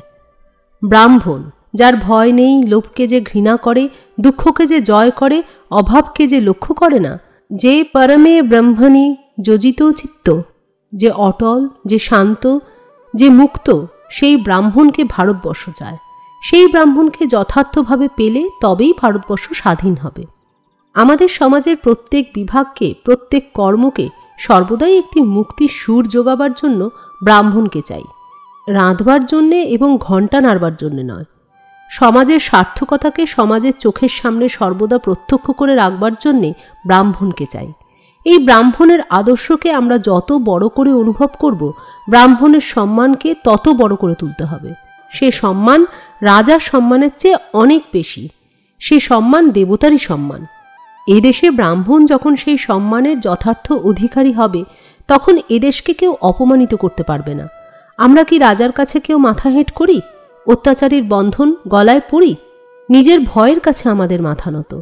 নিজের লোভের জালে আমরা জড়িয়ে আছি। নিজের মূঢ়তার কাছে আমরা দাসানুদাস। ব্রাহ্মণ তপস্যা করুন। সেই ভয় থেকে, লোভ থেকে, মূঢ়তা থেকে আমাদের মুক্ত করুন।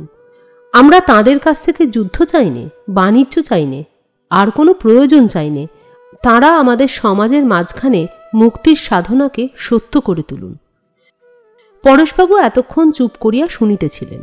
তিনি ধীরে ধীরে বলিলেন, ভারতবর্ষকে যে আমি জানি তা বলিতে পারি নে, এবং ভারতবর্ষ যে কি চেয়েছিলেন এবং কোনোদিন তা পেয়েছিলেন কিনা তা আমি নিশ্চয় জানি নে, কিন্তু যেদিন চলে গেছে সেই দিন কি কখনো ফিরে পাওয়া যায়? বর্তমানে যা সম্ভব তাই আমাদের সাধনার বিষয়। অতীতের দিকে দুই হাত বাড়িয়ে সময় নষ্ট করলে কি কোনো কাজ হবে? বিনয় কহিল, আপনি যেমন বলেছেন আমিও ওই রকম করেই ভেবেছি এবং অনেকবার বলেওছি। গোরা বলে, অতীতকে বলে বরখাস্ত করে বসে আছি বলেই কি সে অতীত? বর্তমানের হাঁকডাকের আড়ালে পড়ে সে আমাদের দৃষ্টির অতীত হয়েছে বলেই কি অতীত নয়? সে ভারতবর্ষের মজ্জার মধ্যে রয়েছে। কোনো সত্য কোনো দিন অতীত হতে পারে না। সেই জন্যেই ভারতবর্ষের এই সত্য আমাদের আঘাত করতে আরম্ভ করেছে। একদিন একে যদি আমাদের একজনও সত্য বলে চিনতে ও গ্রহণ করতে পারে, তাহলেই আমাদের শক্তির খনির দ্বারের প্রবেশের পথ খুলে যাবে। অতীতের ভাণ্ডার বর্তমানের সামগ্রী হয়ে উঠবে। আপনি কি মনে করেছেন ভারতবর্ষের কোথাও সেরকম সার্থক জন্মা লোকের আবির্ভাব হয়নি? সুচরিতা কহিল, আপনি যেরকম করে এসব কথা বলছেন ঠিক সাধারণ লোকে এরকম করে বলে না। সেই জন্য আপনাদের মতকে সমস্ত দেশের জিনিস বলে ধরে নিতে মনে সংশয় হয়। বিনয় কহিল, দেখুন, সূর্যের উদয় ব্যাপারটাকে বৈজ্ঞানিকেরা একরকম করে ব্যাখ্যা করে, আবার সাধারণ লোকে আর একরকম করে ব্যাখ্যা করে। তাতে সূর্যের উদয়ের বিশেষ কোনো ক্ষতিবৃদ্ধি করে না। তবে কিনা সত্যকে ঠিকমতো করে জানার দরুন আমাদের একটা লাভ আছে। দেশের যে সকল সত্যকে আমরা খণ্ডিত করে বিক্ষিপ্ত করে দেখি, গোরা তার সমস্তকে এক করে সংশ্লিষ্ট করে দেখতে পায়। গোরার সেই আশ্চর্য ক্ষমতা আছে। কিন্তু সেই জন্যই কি গোরার সেই দেখাকে দৃষ্টি বিভ্রম বলে মনে করবেন? আর যারা ভেঙে চুরে দেখে তাদের দেখাটাই সত্য? সুচরিতা চুপ করিয়া রহিল। বিনয় কহিল, আমাদের দেশে সাধারণত যে সকল লোক নিজেকে পরম হিন্দু বলে অভিমান করে, আমার বন্ধু গোরাকে আপনি সে দলের লোক বলে মনে করবেন না। আপনি যদি ওর বাপ কৃষ্ণদয়াল বাবুকে দেখতেন, তাহলে বাপ ও ছেলের তফাৎ বুঝতে পারতেন।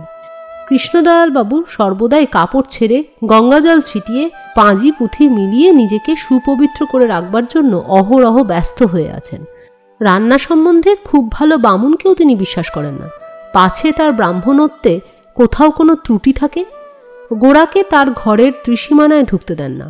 কখনো যদি কাজের খাতিরে স্ত্রী মহলে আসতে হয়, তাহলে ফিরে গিয়ে নিজেকে শোধন করে নেন। পৃথিবীতে দিন রাত অত্যন্ত আলগোছে আছেন, পাছে জ্ঞানে বা অজ্ঞানে কোনো দিক থেকে নিয়মভঙ্গের কণামাত্র ধুলো তাকে স্পর্শ করে। ঘোর বাবু যেমন রোদ কাটিয়ে ধুলো বাঁচিয়ে নিজের রঙের জেল্লা, চুলের বাহার, কাপড়ের পরিপাট্য রক্ষা করতে সর্বদা ব্যস্ত হয়ে থাকেন, সেই রকম গোরা এরকম নয়। সে হিঁদুয়ানির নিয়মকে অশ্রদ্ধা করে না, কিন্তু সে এমন খুঁটে খুঁটে চলতে পারে না। সে হিন্দু ধর্মকে ভেতর দিক থেকে এবং খুব বড় রকম করে দেখে। সে কোনোদিন মনেও করে না যে হিন্দু ধর্মের প্রাণ নিতান্ত শৌখিন প্রাণ, অল্প একটু ছোঁয়াছুঁইতেই শুকিয়ে যায়, ঠেকাঠেকিতেই মারা পড়ে। সুচরিতা: কিন্তু তিনি তো খুব সাবধানে ছোঁয়াছুঁই মেনে চলেন বলেই মনে হয়। বিনয়: তার এই সতর্কতাটা একটা অদ্ভুত জিনিস। তাকে যদি প্রশ্ন করা হয়, সে তখনই বলে, হ্যাঁ, আমি এ সমস্তই মানি, ছুলে জাত যায়, খেলে পাপ হয়, এ সমস্তই অভ্রান্ত সত্য। কিন্তু আমি নিশ্চয়ই জানি এ কেবল ওর গায়ের জোরের কথা। এসব কথা যতই অসঙ্গত হয় ততই ও যেন সকলকে শুনিয়ে উচ্চস্বরে বলে, পাছে বর্তমান হিঁদুয়ানির সামান্য কথাটাকেও অস্বীকার করলে অন্য মূঢ় লোকের কাছে হিঁদুয়ানির বড় জিনিসেরও অসম্মান ঘটে, এবং যারা হিঁদুয়ানিকে অশ্রদ্ধা করে তারা সেটাকে নিজের জিত বলে গণ্য করে। এই জন্যে গোরা নির্বিচারে সমস্তই মেনে চলতে চায়। আমার কাছেও এ সম্বন্ধে কোনো শৈথিল্য প্রকাশ করতে চায় না। পরেশবাবু কহিলেন, ব্রাহ্মদের মধ্যেও এরকম লোক অনেক আছে। তারা হিঁদুয়ানির সমস্ত সংস্রবই নির্বিচারে পরিহার করতে চায়, পাছে বাইরের কোনো লোক ভুল করে যে তারা হিন্দু ধর্মের কুপ্রথাকেও স্বীকার করে। এ সকল লোক পৃথিবীতে বেশ সহজভাবে চলতে পারে না। এরা হয় ভান করে, নয় বাড়াবাড়ি করে, মনে করে সত্য দুর্বল, এবং সত্যকে কেবল কৌশল করে কিংবা জোর করে রক্ষা করা যেন কর্তব্যের অঙ্গ। আমার ওপরে সত্য নির্ভর করছে, সত্যের ওপরে আমি নির্ভর করছি না, এই রকম যাদের ধারণা তাদেরই বলে গোঁড়া। সত্যের জোরকে যারা বিশ্বাস করে, নিজেদের জবরদস্তিকে তারা সংযত রাখে। বাইরের লোকে 2 দিন 10 দিন ভুল বুঝলে সামান্যই ক্ষতি, কিন্তু কোনো ক্ষুদ্র সংকোচে সত্যকে স্বীকার না করতে পারলে তার চেয়ে অনেক বেশি ক্ষতি। আমি ঈশ্বরের কাছে সর্বদাই এই প্রার্থনা করি যে ব্রাহ্মের সভাতেই হোক আর হিন্দুর চণ্ডীমণ্ডপেই হোক, আমি যেন সত্যকে সর্বত্রই নতশিরে অতি সহজেই বিনা বিদ্রোহে প্রণাম করতে পারি। বাইরে কোনো বাধা আমাকে যেন আটক করে না রাখতে পারে। এই বলিয়া পরেশবাবু স্তব্ধ হইয়া আপনার মনকে যেন আপনার অন্তরের ক্ষণকালের জন্য সমাধান করিলেন। পরেশবাবু মৃদুস্বরে এই যে কয়টি কথা বলিলেন, তাহা এতক্ষণ সমস্ত আলোচনার উপরে যেন একটা বড় সুর আনিয়া দিল। সে সুর যে ওই কয়টি কথার সুর তাহা নহে, তাহা পরেশবাবুর নিজের জীবনের একটা প্রশান্ত গভীরতার সুর। সুচরিতার এবং ললিতার মুখে একটি আনন্দিত ভক্তির দীপ্তি আলো ফেলিয়া গেল। বিনয় চুপ করিয়া রহিল। সেও মনে মনে জানিত গোরার মধ্যে একটা প্রচণ্ড জবরদস্তি আছে। সত্যের বাহকদের বাক্যে, মনে ও কর্মে যে একটি সহজ ও সরল শান্তি থাকা উচিত, তাহা গোরার নাই। পরেশবাবুর কথা শুনিয়া সে কথা তাহার মনে যেন আরও স্পষ্ট করিয়া আঘাত করিল। অবশ্য বিনয় এতদিন গোরার পক্ষে এই বলিয়া মনে মনে তর্ক করিয়াছে যে সমাজের অবস্থা যখন টলমল, বাহিরের দেশকালের সঙ্গে যখন বিরোধ বাঁধিয়াছে, তখন সত্যের সৈনিকরা স্বাভাবিকতা রক্ষা করিতে পারে না। তখন সাময়িক প্রয়োজনের আকর্ষণে সত্যের মধ্যেও ভাঙচুর আসিয়া পড়ে। আজ পরেশবাবুর কথায় বিনয় ক্ষণকালের জন্য মনে প্রশ্ন করিল যে সাময়িক প্রয়োজন সাধনের লুব্ধতায় সত্যকে ক্ষুব্ধ করিয়া তোলা সাধারণ লোকের পক্ষেই স্বাভাবিক, কিন্তু তাহার গোরা কি সেই সাধারণ লোকের দলে? সুচরিতা রাত্রে বিছানায় আসিয়া শুইলে পর ললিতা তাহার খাটের একধারে আসিয়া বসিল। সুচরিতা বুঝিল ললিতার মনের ভেতর একটা কোনো কথা ঘুরিয়া বেড়াইতেছে। কথাটা যে বিনয়ের সম্বন্ধে তাহাও সুচরিতা বুঝিয়াছিল। সেই জন্য সুচরিতা আপনি কথা পারিল, বিনয়বাবুকে কিন্তু আমার বেশ ভালো লাগে। ললিতা কহিল, তিনি কিনা কেবলই গৌরবাবুর কথাই বলেন, সেই জন্য তোমার ভালো লাগে? সুচরিতা এই কথাটার ভিতরকার ইঙ্গিতটা বুঝিয়াও বুঝিল না। সে একটা সরল ভাব ধারণ করিয়া কহিল, তা সত্য, ওর মুখ থেকে গৌরবাবুর কথা শুনতে আমার ভারী আনন্দ হয়। আমি যেন তাকে স্পষ্ট দেখতে পাই। ললিতা কহিল, আমার তো কিছু ভালো লাগে না, আমার রাগ ধরে। সুচরিতা আশ্চর্য হইয়া কহিল, কেন? ললিতা কহিল, গোরা গোরা গোরা, দিন রাত্রি কেবল গোরা। ওর বন্ধু গোরা হয়তো খুব মস্ত লোক, বেশ তো, ভালোই তো, কিন্তু উনিও তো মানুষ। সুচরিতা হাসিয়া কহিল, তা তো বটেই, কিন্তু তার ব্যাঘাত কি হয়েছে? ললিতা, ওর বন্ধু ওকে এমনই ঢেকে ফেলেছেন যে উনি নিজেকে প্রকাশ করতে পারছেন না, যেন কাঁচ পোকায় তেলা পোকাকে ধরেছে। ওরকম অবস্থায় কাঁচ পোকার ওপরেও আমার রাগ ধরে, তেলা পোকার ওপরেও আমার শ্রদ্ধা হয় না। ললিতার কথার ঝাঁজ দেখিয়া সুচরিতা কিছু না বলিয়া হাসিতে লাগিল।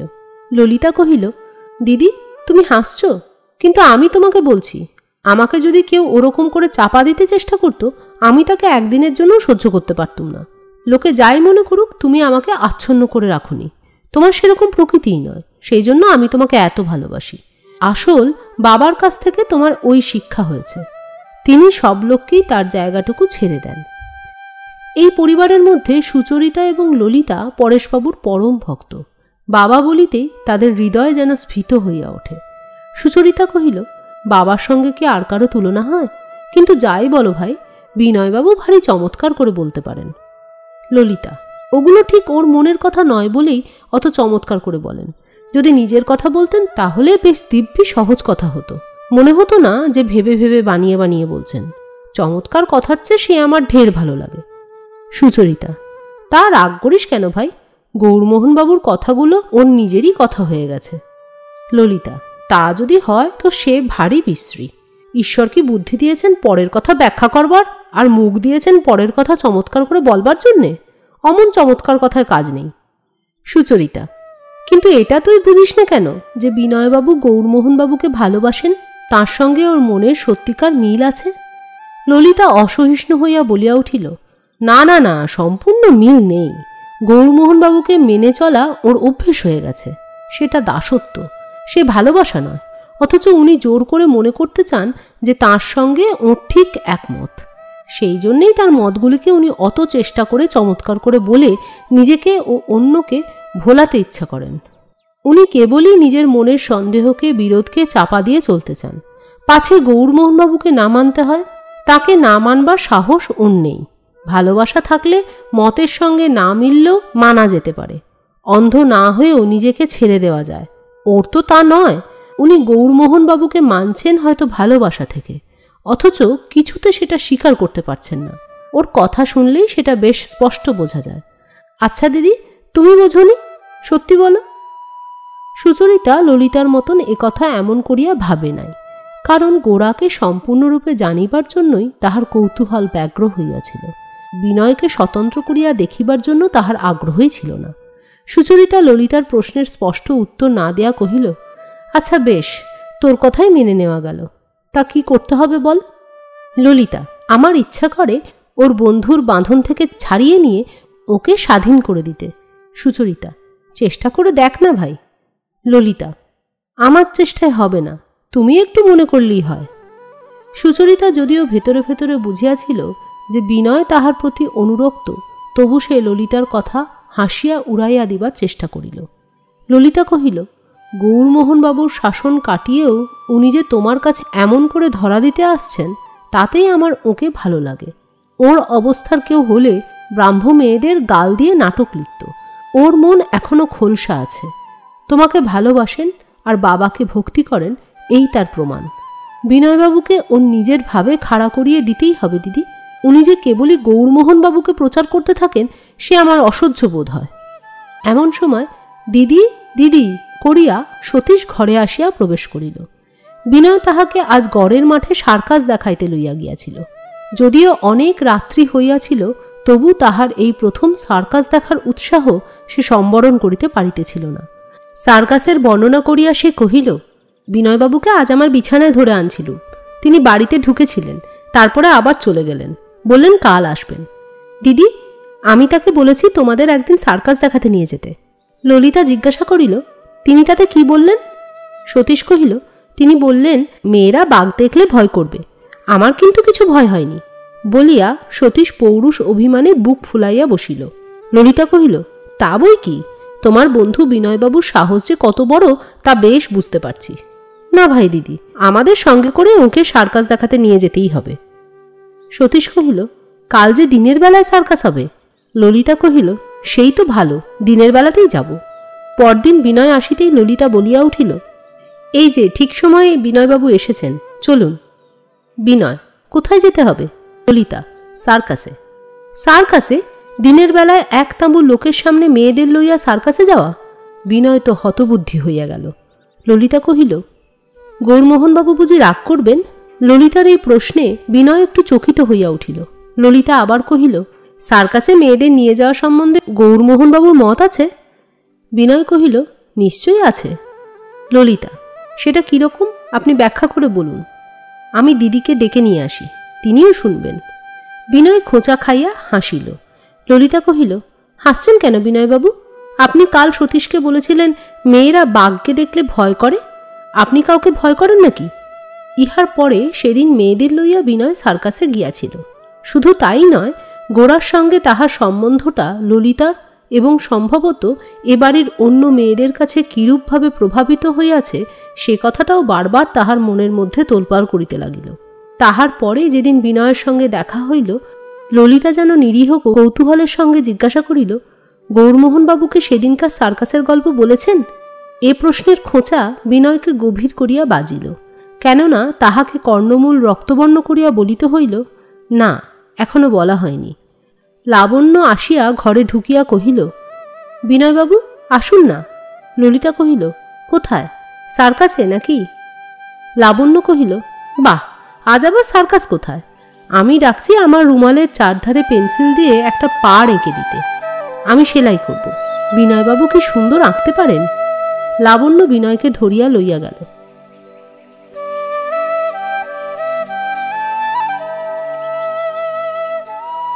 আজকের নিবেদন এখানেই শেষ করছি। কয়েকদিনের মধ্যেই নিয়ে আসব গোরার পরবর্তী পর্ব। ততদিন সুস্থ থাকুন, সঙ্গে থাকুন, শুনতে থাকুন বেঙ্গলি সাগা। আজ আসি, টাটা।